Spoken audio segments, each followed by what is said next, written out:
Firstly, I can see why you've come to me because, as everyone knows, I love a good session with the lads. And it's very much my MO.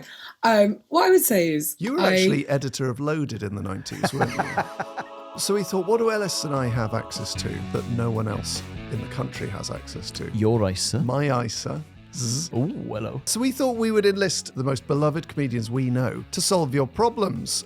So we're delighted to say that on the line we're joined by Josie Long. Hello, Josie. Hello, it's very nice to be here and hear about your ISAs at length. Yeah, and that's what the experience of listening to this podcast has been over the past 10 years. Your interest on those ISAs will have grown as well. Well, yeah, but Don't get him started, Jos. It's only just even keeping track with inflation. So basically the real terms value of the money is just staying the same. But that's all right. And that's fine. That's the first time I've thought about it. You've not spent on anything frivolous, have you? No, not spent on anything. Exactly, because that's how you operate. That's how I live. Your big buffer. Yeah, my big buffer. God, I hope you have a mad 2 months. Right at the end. Maybe I'll just spend it all on the funeral. That would be good. 10,000 pipers? Wembley Stadium. Yeah, Sherman tank blowing your ashes into the North Sea. But anyway, Josie, how are you doing? I am fine. I am not currently planning my funeral and I do not have that much in savings, but it's a beautiful day in Glasgow. I'm looking out, the sun is shining. That's the kind of perspective I'm looking to have. Yes. And I wonder if it's the ISA that blocks out the sun, that quietens the birds. It's holding you back. And that keeps the air still and hanging on me like a cold, heavy cloth. I would say to get rid of your ISA at this stage is a high-risk, high-reward strategy. Do you reckon? If you get rid of your ISA but suddenly you hear birdsong, very, very unpredictable, very unlikely turn of events, but still. I could be like... Do you know what? Yes. I'm not a big buffer guy. I'm a big buffet guy. Oh, what I would that's what I'm say, talking about. Yes. if you can make that switch, you'll be happy. Yeah, an all-you-can-eat buffet as opposed to an all-you-can-eat buffet. Josie, you're already solving my problems, and that's not even why we've got you on the show. Are you willing to solve a listener dilemma we've got? I would love to. Because we had one in. We're Daveless today. We need a third voice. And we've had lots of dilemmas in over the last few weeks, which we haven't known quite how to deal with. But we got this one, and we thought it was very Long-esque. Oh, that's nice. So we're going to hit you with it, if that's okay. Mm-hmm. Right, here we go.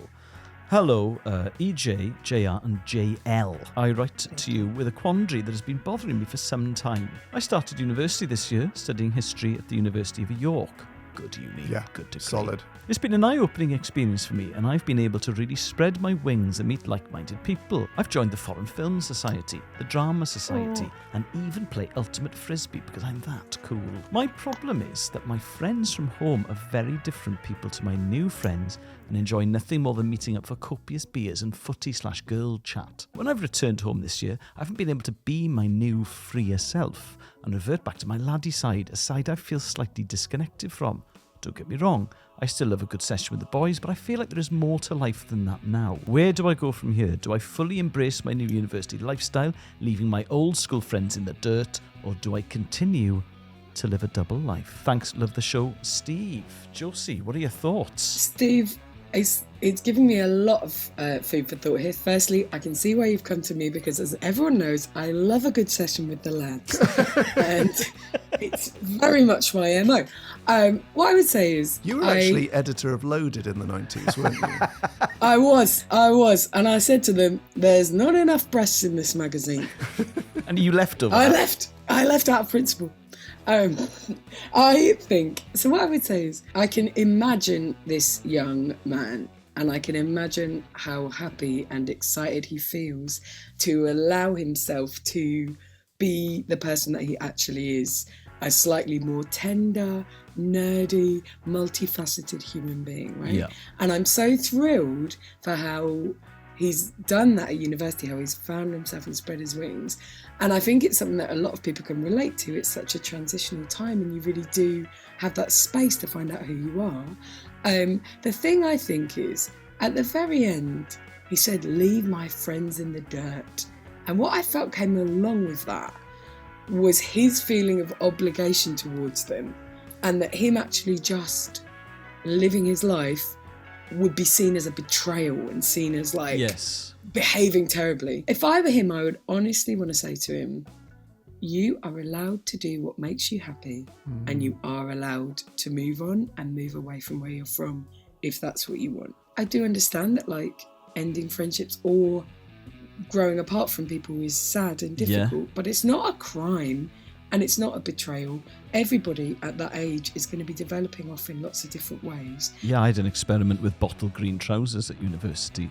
A failed experiment. I looked like a complete piece. But it was good to experiment. That's the point I'm trying to make. I love your message there, Josie, that it's not a betrayal to change. I think that's so. I wonder how many people that holds back to think, well, if I change, I'll be different. And you're like, yeah, you will. I think what will happen is your university friends do sort of seep into outside of term time as time goes on. So it's not such a sort of contrast of university, then back home, and I'm back in my old life. Especially in the WhatsApp era. Especially in the WhatsApp era, Elis.